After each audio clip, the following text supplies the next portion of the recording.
ഇന്നത്തെ ഒരു ദിവസം എന്ന് പറയുന്നത് വലിയ രാഷ്ട്രീയ പ്രതികരണങ്ങൾ, ഉപതെരഞ്ഞെടുപ്പ് ഫലവുമായി ബന്ധപ്പെട്ട അവലോകനങ്ങൾ, വിശകലനങ്ങളൊക്കെയും പുറത്തു വരുന്നുണ്ട്. എന്തായാലും ഒരു ആത്മപരിശോധന കൃത്യമായി വേണമെന്നതാണ് ഇപ്പോൾ BJP-യിൽ നിന്ന് പുറത്തു വന്ന ആദ്യ പ്രതികരണം മുതൽ ഇങ്ങോട്ട് മനസ്സിലാക്കുന്നത്.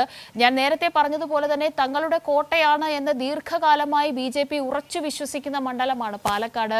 തൃശൂർ അടക്കമുള്ളവയെ എ ക്ലാസ് മണ്ഡലങ്ങളുടെ പട്ടികയിൽ പെടുത്തുന്നതിന് മുൻപേ തന്നെ പാലക്കാട് അടിയുറച്ച കോട്ടയാണ് എന്ന ഒരു ആത്മവിശ്വാസം അത് BJP ക്യാമ്പുകൾക്കുണ്ടായിരുന്നു. ആ ആത്മവിശ്വാസത്തിന്റെ ചുവട് പിടിച്ചുകൊണ്ടാണ് ഇപ്പോൾ പാലക്കാട് ഉപതെരഞ്ഞെടുപ്പിലേക്ക് BJP രംഗത്തെത്തിയതും സംസ്ഥാന നേതാക്കൾ അടക്കമുള്ളവർ ക്യാമ്പ് ചെയ്തുകൊണ്ട് പ്രവർത്തനങ്ങളെ ഏകോപിപ്പിച്ചതും.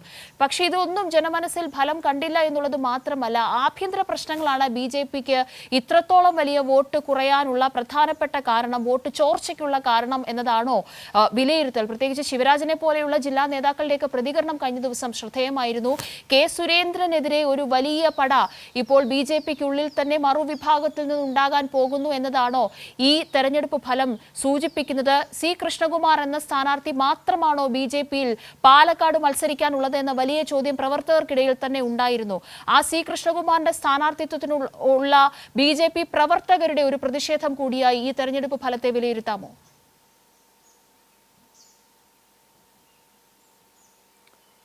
കാവ്യ, തീർച്ചയായും BJP-ക്കകത്ത് വലിയ രീതിയിലുള്ള ഒരു തിരിച്ചടിയാണ് കഴിഞ്ഞ തെരഞ്ഞെടുപ്പുകളെ പരിശോധിക്കുമ്പോൾ ഇത്തവണ ഉണ്ടായിട്ടുള്ളത്. കാരണം കഴിഞ്ഞ 2 തവണകളിലും വോട്ട് വിഹിതം വർദ്ധിപ്പിച്ച തെരഞ്ഞെടുപ്പായിരുന്നു BJP-ക്കെങ്കിൽ ഇത്തവണ വോട്ട് വിഹിതം 10,000-ത്തിലധികം കുറയുന്ന ഒരു സ്ഥിതിയാണ് ഉണ്ടായിട്ടുള്ളത്.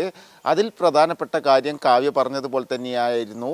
സി കൃഷ്ണകുമാറിനെ സ്ഥാനാർത്ഥിയാക്കിയത് മുതൽ തന്നെ പാലക്കാട് BJP-യിൽ തമ്മിലടിയും തർക്കവും ആരംഭിച്ചിരുന്നു. കാരണം പാലക്കാട്ടെ കൂടുതൽ നേതാക്കളും ആവശ്യപ്പെട്ടത് ശോഭാ സുരേന്ദ്രനെ പാലക്കാട് സ്ഥാനാർത്ഥിയാക്കണമെന്ന ആവശ്യമായിരുന്നു ഉന്നയിച്ചത്. കാരണം മുൻകാല തെരഞ്ഞെടുപ്പുകളിൽ ശോഭാ സുരേന്ദ്രൻ പാലക്കാട് മത്സരിച്ചപ്പോഴാണ് BJP പാലക്കാട് 2ാം സ്ഥാനത്ത് എത്തുന്നത്.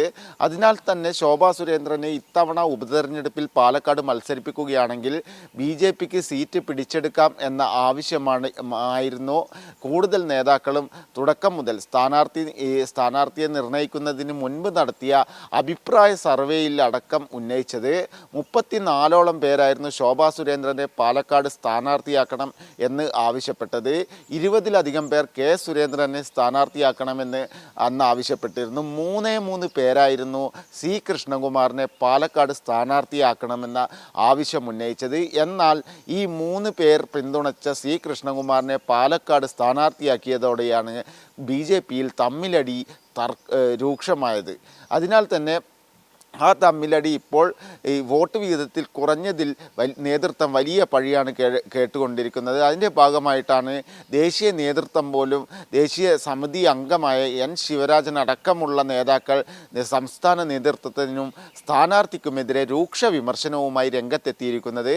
അതിൽ പ്രധാനപ്പെട്ട കാര്യം ശോഭാ സുരേന്ദ്രൻ പാലക്കാട് മത്സരിക്കുകയായിരുന്നുവെങ്കിൽ വോട്ട് വിഹിതം വർദ്ധിപ്പിക്കാനും അതേപോലെ തന്നെ ജയിക്കാനുള്ള ഒരു സാഹചര്യവും പാലക്കാട് ഉണ്ടായിരുന്നു എന്ന വിലയിരുത്തൽ ഉണ്ടായിരുന്നു. എന്നാൽ സംസ്ഥാന നേതൃത്വം, അതായത് കെ സുരേന്ദ്രനും വി മുരളീധരനും അടങ്ങുന്ന സംസ്ഥാന നേതൃത്വം ശോഭാ സുരേന്ദ്രൻ, കൃഷ്ണദാസ് പക്ഷത്തുള്ള ശോഭാ സുരേന്ദ്രനെ വെട്ടി സി കൃഷ്ണകുമാറിനെ സ്ഥാനാർത്ഥിയാക്കുന്ന ഒരു സ്ഥിതിയാണ് ഉണ്ടായിട്ടുള്ളത്. പാലക്കാട് ഉയർന്ന ഏറ്റവും വലിയ വിമർശനം പാലക്കാട് നഗരസഭയായാലും നിയമസഭയായാലും ലോക്സഭയായാലും ഒരേ ഒരു സ്ഥാനാർത്ഥിയാണ് BJP-ക്കുള്ളത്. അത് സി കൃഷ്ണകുമാറാണ്. സ്ഥിരം സ്ഥാനാർത്ഥി കുപ്പായം അണിഞ്ഞുകൊണ്ട് പാലക്കാട് മത്സരിക്കുന്നു. അത്തരത്തിൽ വലിയൊരു വിമർശനം സി കൃഷ്ണകുമാറിനെതിരെ ഉയർന്നിരുന്നു. N ശിവരാജൻ, BJP ദേശീയ സമിതി അംഗമായ N ശിവരാജൻ ഉന്നയിച്ചത് അധികാര മോഹമാണ് സി കൃഷ്ണകുമാറിന് എന്ന രൂക്ഷ വിമർശനമാണ് N ശിവരാജൻ ഉന്നയിച്ചിട്ടുള്ളത്. കാരണം പാലക്കാട്ടെ എല്ലാ തെരഞ്ഞെടുപ്പിലും സി കൃഷ്ണകുമാർ മാത്രമാണ് സ്ഥാനാർത്ഥിയാവുന്നത്. അത് എന്തിനു വേണ്ടിയാണ് എന്ന കാര്യമടക്കമാണ് BJP-യുടെ ഉള്ളിൽ നിന്ന് തന്നെ പുറത്തേക്ക് വരുന്നത്. തുടക്കം മുതൽ തന്നെ ഉയർന്നു വന്ന പ്രധാനപ്പെട്ട ആക്ഷേപങ്ങളിൽ ഒന്ന് പണം തട്ടാൻ വേണ്ടിയാണ് ഇത്തരത്തിൽ സ്ഥാനാർത്ഥി കുപ്പായം അണിയുന്നത് എന്ന കാര്യമാണ് ആദ്യഘട്ടത്തിൽ ഉയർന്ന വിമർശനം. രണ്ടാമത് സംസ്ഥാന നേതൃത്വം ശോഭാ സുരേന്ദ്രനെ വെട്ടി സി കൃഷ്ണകുമാറിനെ സ്ഥാനാർത്ഥിയാക്കിയത് മറ്റ് ഡീലുകളുടെ ഭാഗമായിട്ടാണ് ഇടതുപക്ഷം അടക്കം ഉന്നയിച്ച പ്രധാനപ്പെട്ട ഒരു കാര്യമുണ്ടായിരുന്നു കോൺഗ്രസ് BJP ഡീൽ. അത് ഈ വോട്ടിലൂടെ കൃത്യമായി, അതായത് 10,000-ഓളം വോട്ടുകൾ കുറഞ്ഞതിലൂടെ അത് കൃത്യമായി തെളിഞ്ഞിരിക്കുകയാണ്. കാരണം BJPക്ക് കുറഞ്ഞ വോട്ടുകളെല്ലാം UDFിലേക്ക് എത്തിയ ഒരു കണക്കുകളാണ് ഇപ്പോൾ വന്നിട്ടുള്ളത്. അതിനാൽ തന്നെ BJP കോൺഗ്രസ് ഡീൽ, LDF നേതാക്കൾ ഉന്നയിച്ച BJP കോൺഗ്രസ് ഡീൽ എന്താണെന്ന് ഇപ്പം വ്യക്തമായിരിക്കുകയാണ്. ഇത് പാലക്കാട്, തൃശ്ശൂർ BJPക്ക് കോൺഗ്രസ് MBA നൽകിയതിൻ്റെ പ്രതിഫലമാണ് പാലക്കാട് തിരിച്ച് വോട്ട് കോൺഗ്രസിന് നൽകിയത് എന്ന രൂക്ഷ വിമർശനവും BJPക്കുള്ളിൽ തന്നെ ഉണ്ട്. അതിനാൽ തന്നെ BJPയിലെ തമ്മിലടി രൂക്ഷമായിക്കൊണ്ടിരിക്കുകയാണ്. അതിൽ പ്രധാനപ്പെട്ട ഒരു കാര്യം, സംസ്ഥാന അധ്യക്ഷൻ K. സുരേന്ദ്രൻ പാലക്കാട് മാസങ്ങളോളം തെരഞ്ഞെടുപ്പ് പ്രഖ്യാപിച്ച അന്നു മുതൽ മറ്റ് മണ്ഡലങ്ങളിലൊന്നും പോകാതെ പാലക്കാട് തന്നെ കൂടുതൽ ദിവസവും ക്യാമ്പ് ചെയ്തുകൊണ്ട് പ്രവർത്തിച്ച ഒരു തെരഞ്ഞെടുപ്പായിരുന്നു ഇത്തവണ പാലക്കാട് നടന്നത്. BJPയുടെ A ക്ലാസ് മണ്ഡലമെന്ന് BJP തന്നെ വിശേഷിപ്പിക്കുന്ന മണ്ഡലത്തിൽ BJPക്ക് 10,000-ലധികം വോട്ടുകൾ, അതായത്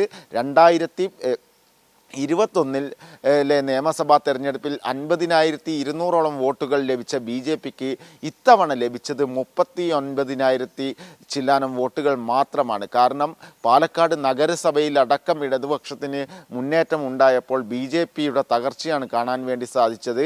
ആ തകർച്ച UDFന് ഗുണം ചെയ്തു എന്നത് സംശയമില്ല. കാരണം BJPയുടെ വോട്ടുകളെല്ലാം UDFന് പോയിട്ടുണ്ട് എന്ന കാര്യത്തിൽ സംശയമില്ല. അതാണ് കണക്കുകൾ എല്ലാം തന്നെ വ്യക്തമാക്കുന്നത്. അതിനാൽ തന്നെ BJP സംസ്ഥാന അധ്യക്ഷന് വലിയ രീതിയിലുള്ള പ്രതിസന്ധിയാണ് പാലക്കാട് തെരഞ്ഞെടുപ്പ് ഉണ്ടാക്കിയിട്ടുള്ളത്.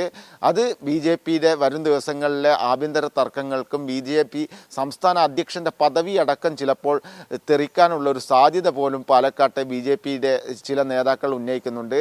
തുടക്കം തന്നെ ശോഭാ സുരേന്ദ്രനുമായി ബന്ധപ്പെട്ടുകൊണ്ട് പാലക്കാട് നഗരത്തിലടക്കം ശോഭാ സുരേന്ദ്രന് സ്വാഗതമേന്തിക്കൊണ്ട് തെരഞ്ഞെടുപ്പിന് മുൻപ് തന്നെ ഫ്ലക്സുകൾ അടക്കം വെച്ചിരുന്നു. ആ ഫ്ലക്സുകളൊക്കെ കത്തിക്കുന്ന ഒരു സ്ഥിതി ഉണ്ടായിരുന്നു. അത് BJPയിലെ വലിയ തിരിച്ചടിക്ക് കാരണമായിരിക്കുകയാണ്. അതേപോലെ തന്നെ C. കൃഷ്ണകുമാറിൻ്റെ സ്ഥാനാർത്ഥിത്വവും BJPയിലെ ആഭ്യന്തര തർക്കത്തിന് മൂർച്ചയേറുന്ന ഒരു ആയുധമായി ഇപ്പോൾ മാറിയിരിക്കുകയാണ്.